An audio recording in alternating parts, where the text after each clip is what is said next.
പഠന നേട്ടങ്ങൾ നേടാൻ സഹായിക്കുന്നതും രക്ഷിതാവിന് സഹായിയാകുന്നതും കുട്ടിയുമായി കൂടുതൽ സംവദിക്കുന്നതും ആകുന്നതിൽ കവിഞ്ഞ് അധ്യാപകൻ അടിസ്ഥാനപരമായി ആശ്രയിക്കുന്നതും ആണെന്നതിനാലാണ് പഠന സാമഗ്രികളിൽ പാഠപുസ്തകത്തിന് ഒന്നാം സ്ഥാനം തന്നെ ലഭിച്ചത് എന്ന ധാരണയിൽ ചർച്ച എത്തിച്ചേർന്നു. അങ്ങനെയെങ്കിൽ പാഠപുസ്തകത്തിന് ഉണ്ടായിരിക്കേണ്ട ഗുണങ്ങൾ എന്തായിരിക്കണം? ആശയ വ്യക്തത, ആകർഷകത്വം, പ്രവർത്തനാധിഷ്ഠിതം എന്നീ ഗുണങ്ങൾക്ക് പുറമെ കുട്ടിക്ക് സ്വയം പഠനത്തിനും തുടർ പഠനത്തിനും സാധ്യതയുള്ളതും മൂല്യങ്ങളും മനോഭാവങ്ങളും ഉണർത്തുന്നതുമായിരിക്കണം. പാഠപുസ്തകം ആനുകാലിക പ്രാധാന്യമുള്ളതാവണമെന്ന അഭിപ്രായത്തിന് അത് ഒരു പരിധിവരെ മാത്രം പരിഗണിക്കാമെന്നും ആനുകാലിക വിഷയങ്ങൾ അധ്യാപകൻ സ്വയം പഠന പ്രവർത്തനങ്ങളിൽ ഉൾക്കൊള്ളിക്കുകയാണ് പ്രായോഗികമെന്നും ശ്രീകാന്ത് മാസ്റ്റർ ചർച്ച ക്രോഡീകരിച്ചു. തുടർന്ന് 5-7 ക്ലാസ്സുകളിലെ പാഠപുസ്തകങ്ങൾ ഈ ഗുണങ്ങൾ ഉൾക്കൊള്ളുന്നവയാണോ എന്ന് പരിശോധിക്കാനായി 3 അംഗങ്ങളുള്ള 10 ഗ്രൂപ്പുകളായി തിരിഞ്ഞ് ചർച്ച ചെയ്ത് അവതരിപ്പിച്ചു. കുട്ടിക്കും രക്ഷിതാവിനും ആകർഷകമായ ആശയവ്യക്തതയും മൂല്യങ്ങളും മനോഭാവങ്ങളും ഉണർത്തുന്ന ICT സാധ്യത വ്യക്തമാക്കുന്ന പാഠങ്ങളാണെന്ന് മിക്ക ഗ്രൂപ്പുകളും കണ്ടെത്തി. എന്നാൽ തുടർ പഠന സാധ്യത ഉറപ്പാക്കുന്നതിലും കുട്ടിക്ക് സ്വയം പരീക്ഷണ നിരീക്ഷണങ്ങളിൽ ഏർപ്പെടുന്നതിലും ഈ പാഠപുസ്തകം ഒരു പരിധിവരെ പരാജയപ്പെട്ടോ എന്ന സംശയവും ഉയർന്നുവരുന്നു. വിത്ത് മുളയ്ക്കുന്ന പ്രവർത്തനവുമായി ബന്ധപ്പെട്ട യൂണിറ്റ്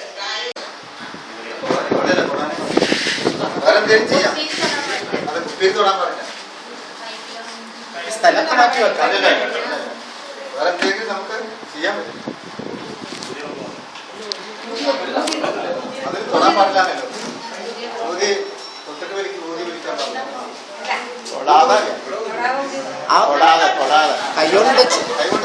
കൈകൊണ്ട് അതിപ്പോ ടച്ച് ചെയ്യരുതെന്നല്ലേ ഉള്ളൂ.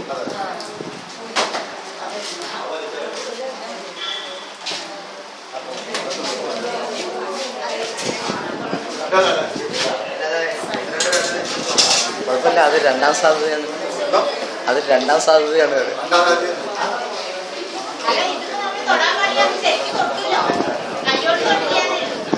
അല്ല അത് വേറെ കാര്യമുണ്ട്. അതായത് അതിൽ വേണമെങ്കിൽ എന്താ അറിയോ, അതില് വെറൈറ്റി അപ്ലൈ ചെയ്യാം. അതായത് നമ്മൾ വെച്ചൊരു സാധനത്തെ അതിന്റെ വെള്ളത്തെ പുറത്താക്കാവുന്ന, നമ്മളോട് കൈ ടച്ച് ചെയ്യാൻ പാടില്ല. വേറൊരു സംഭവമാണ്, മാഷ് കൈ കൊണ്ട് തൊടാൻ പാടില്ല, മാഷ് തൊട്ട് അല്ലേ? അപ്പൊ എന്നാ വേണം ആദ്യം വെള്ളം നിറയ്ക്കാം നമുക്ക്. എന്നാ ഒന്നും കൂടി വെള്ളം എന്നാൽ കൈ കൊണ്ട് തൊടാതെ എങ്ങനെ? അത് നമ്മുടെ ശരീരം കൈയല്ല ശരീരം, നമ്മളെ കുപ്പിയിൽ തൊടാൻ പാടില്ല. ഇതിൽ വെക്കാൻ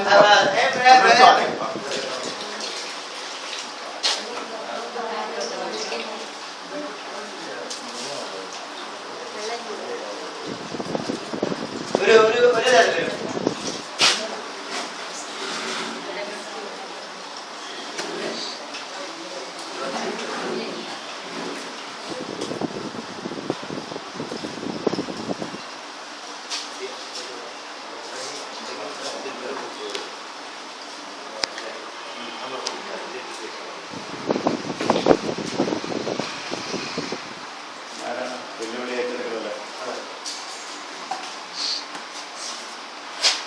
പക്ഷെ നേരത്തെ ഊതിയിട്ടാണ്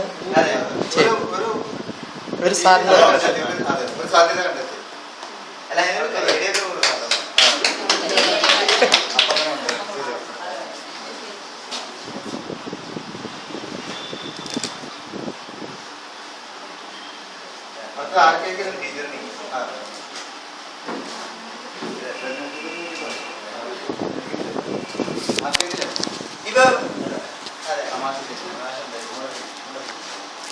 ചെറിയൊരു മാറ്റം വരുത്തിയാലേക്ക് ചെയ്യാൻ പറ്റും. ഒന്ന് കുപ്പി നന്നായി മുക്കി ഇറക്കിയാൽ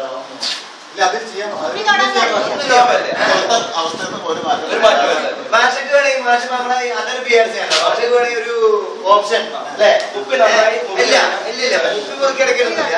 ഇവിടെ ഉള്ളപ്പോ ഞങ്ങളിപ്പോ സാറ് മുതൽ പല ആൾക്കാരുണ്ട് ഇവിടെ ഉള്ള ഈ റൂമിലുള്ള ഏത് ആക്സസറി വേണമെങ്കിലും അത് തൊടാൻ പാടില്ല.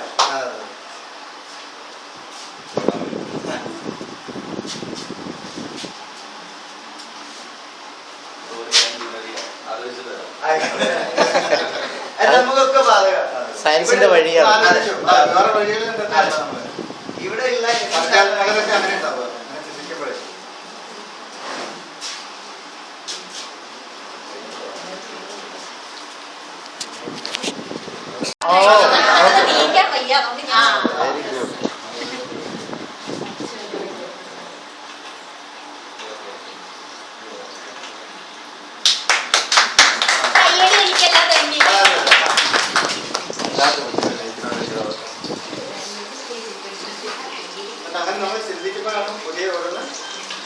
വരിക.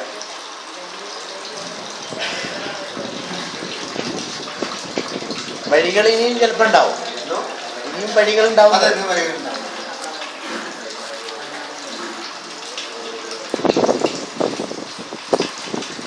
Then some teachers share their experience with their teachers who mentored them or for whom did she be a mentor. After that, the class concluded at 4:30 by a feedback. Okay. Okay, so the first group has presented the documents of yesterday, and now this is the time to put forth your suggestions or opinion on this document. Has there anything to add or to be supplemented to this report?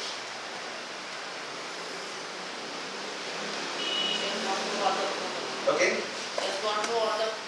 Okay, she has gone through on the process and presented it nicely, and it is very comprehensive, isn't it? No process is eliminated from it. Okay, so for a discussion, I am putting forward, I think, is there any difference between a report and a document? What is your idea? Is there any difference between a report and a document? Reporting is only a brief. Ah. Documentation is complete with the comments. Okay. What is sorry? Documentation with the comments. Documentation. Report is the process in brief, isn't it? The process that done the previous day. It is a brief thing. But in a document, there will be some comments or something like that. I remember when we have introduced the 3 P's, then Surendran sir said that it is private public participation. It was a comment from his side, isn't it? So that type of comments or some special things should be there in a document. Not only the process, but also certain comments, and also there should be some consolidation of sessions. Okay, consolidation should be there. What was the objective of the particular session, and what was the consolidation, or what was our conclusions we reached after that session. That should also be noted in the document. You see, reporting is the steps of process we have followed, but a document will bring out the objectives of a session and what were the ideas floated within that session. Okay. Only deals with the facts only. Okay. Deals with the facts only. Deals with the facts only. Okay, facts only. So there will be some comments and also the conclusions we reach. Quotings may be there. Quotings. Okay. And also I think at the last session, Bindu teacher noted from a magazine an experiential thing from a student that about this multiple intelligence. Okay. So you can note the multiple intelligences, which are the 9 important intelligences. So that type of things may be in a document. So there is a difference between a report and a document. So I think the next day we can expect such a document about the activities of this day. Okay, anyway, congratulations for the first group to do the work so nicely. And let us go to the next assignment, that was book review by third group. Book review. Spring of Inspirations. This is a book written by Dr. Jitendra Arya, MD. The author is a world-renowned mind and memory trainer as well as motivational speaker. He was recognized as a human trainer and developer of human potential. He was a doctor of medicine in community medicine. This book is about the tremendous power of human mind. The subconscious mind has tremendous power. During the alpha stage, it accepts all the commands and messages it receives and starts working on them. Alpha stage is between wakefulness and sleep. If we visualize our goals during this stage, we can achieve them more easily. We can achieve anything and everything we desire in life. We have the power to do so in ourselves. All we need is to recognize and understand the power of our mind scientifically. Once we do so, we can utilize it to the maximum possible extent. Every person is born to be successful and happy. Failure, unhappiness, and mental unrest are produced by negative thinking, which we harbor and nurture believing. Events happen first in the mind, before they happen in the external world. The book concludes with a few suggestions to make a child successful. Help your child to decide correct goals. Create fearless atmosphere in the home. Give quality time. Let children be children before they become adults. Sit with child to study. Don't compare child with others. Malayalam ജലദോഷത്തിനെ കുറിച്ചുള്ള ചെറിയൊരു ഇതാണ്. നമ്മുടെ British prime minister ആയിരുന്ന Winston Churchill കേട്ടിട്ടുണ്ടാവും. World famous ആയിട്ടുള്ള റൂളറാണ് അദ്ദേഹത്തിന് വളരെ heavy ആയിട്ടുള്ള ഒരു കോൾഡ് വരുന്ന സമയത്ത് അത് തൊട്ടടുത്തിരിക്കുന്ന ഫ്രണ്ടിനോട് ഒരു ലേശം മൂക്കപ്പൊടി തരാൻ പറയുന്ന ഒരു ഡയലോഗാണ്. Will you please allow me to introduce the digital extremity of your adopter's fundamental concavity to extract the pulverized term which endure in the nasal promontory. മൂക്കിലടങ്ങിയിട്ടുള്ള ആ ജലദോഷത്തിന്റെ അംശത്തെ പുറത്തു കളയുന്നതിന് വേണ്ടി നിങ്ങളുടെ കയ്യിൽ അവൈലബിൾ ആയിട്ടുള്ള ആ മൂക്കിപ്പൊടിയുടെ ഒരു അംശം എനിക്ക് തരുമോ എന്നുള്ള ഒരു റിക്വസ്റ്റ് ആണ്. By using these words he like to express. I listen ചെയ്യുന്ന ആൾ, I don't know the name of that person, he didn't understand what he meant. So he just again asked, so what? Again and again he asked, but our Churchill, he always saying that, again he repeating the same sentence again and again. Like that our Narigaka Pani in our Malayalam. Like that again and again he is repeating. But the listener or the they don't know what he meant. That's the situation. Yes. Pulverize can mean Pulverized can means മൂക്കിനകത്ത് അടഞ്ഞു കൂടിയിട്ടുള്ള നമ്മുടെ ആ കൊഴുത്ത ആ ഫ്ലൂയിഡിനെയാണ് pulverised stand എന്ന് പറയുന്നത്.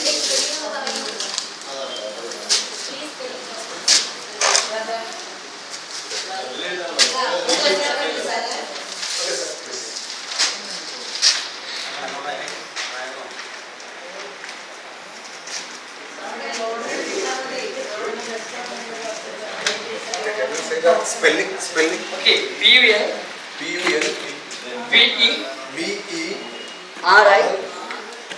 ZDD. Pulverized. STATMN.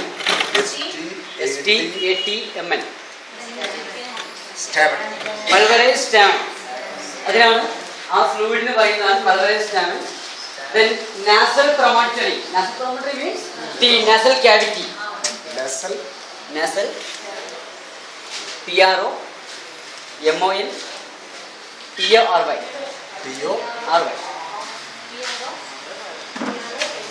PROMON TORY. Nasal promontory means nasal cavity. Then extremity means the extreme end.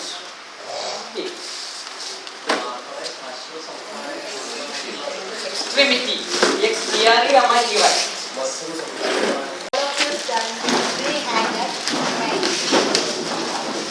Not like the chia seed.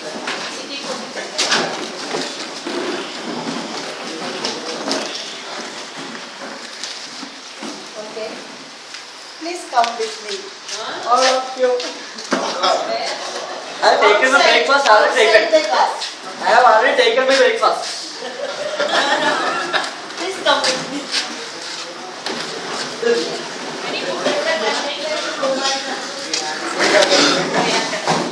Okay, please listen me.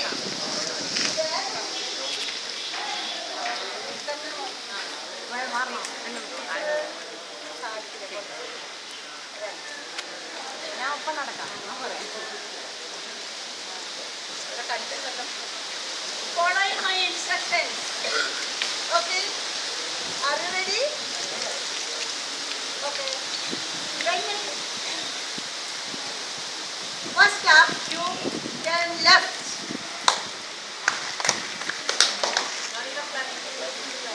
Don't you cut, then you hear my clap. You turn left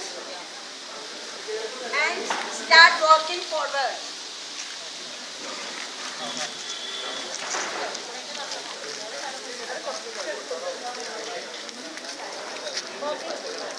Did you hear another clap?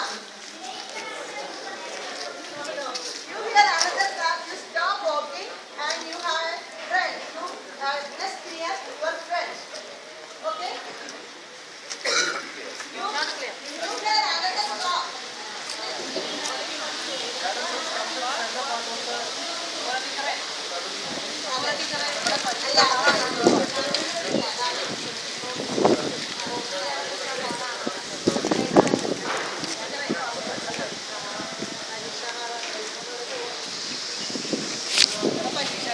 ധാരാളം കാര്യങ്ങൾ ചർച്ച ചെയ്ത വിഷയമാണ്.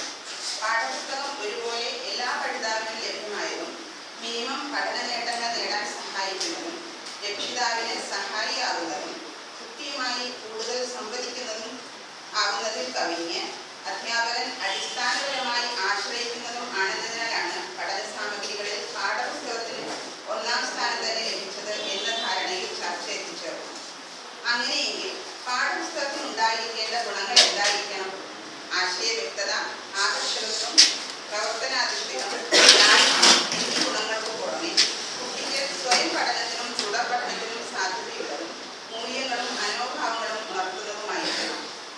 പാഠപുസ്തകം ആനുകാലിക പ്രാധാന്യമുള്ളതാവണമെന്ന അഭിപ്രായത്തിന് അത് ഒരു പരിധിവരെ മാത്രം പരിഗണിക്കാമെന്നും ആനുകാലിക വിഷയങ്ങൾ അധ്യാപകൻ സ്വയം പഠന പ്രവർത്തനങ്ങളിൽ ഉൾക്കൊള്ളിക്കുകയാണ് പ്രായോഗികമെന്നും ശ്രീകാന്ത് മാസ്റ്റർ ചർച്ച ക്രോഡീകരിച്ചു.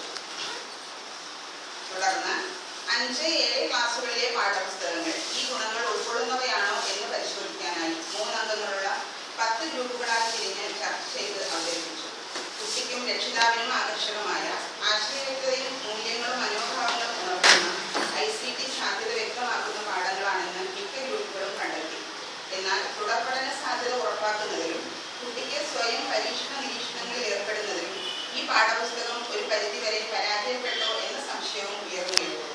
വിത്ത് മുളയ്ക്കുന്ന പ്രവർത്തനവുമായി ബന്ധപ്പെട്ട യൂണിറ്റ് വിരുദ്ധ മേഖലയിലേക്ക് നീങ്ങുന്നു.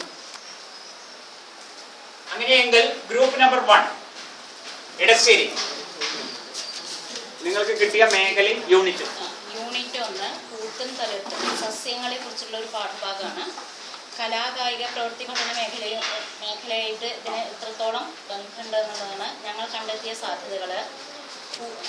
കലയായിട്ടുള്ള പൂക്കള നിർമ്മാണം, കടലാസ് പൂക്കളം, പിന്നെ കടലാസ് പൂക്കളം നിർമ്മിക്കൽ, വെജിറ്റബിൾ പ്രിൻറ്റിങ്, ചിത്രരചന കളറിങ്, ചിത്രത്തുന്നൽ, ഫാബ്രിക് പെയിൻറ്റിങ്,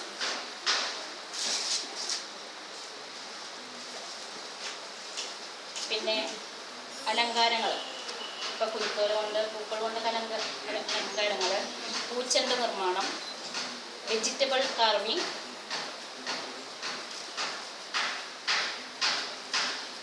ഇതാണ്. പിന്നെ പ്രവൃത്തി പഠന മേഖലയായിട്ടുള്ളതാണ് അച്ചാർ നിർമ്മാണം, മുള കൊണ്ട് പിന്നെ കുട്ട ഉറമ്പട്ടി നിർമ്മാണം, ജൈവ കീടനാശിനി ഉണ്ടാക്കൽ,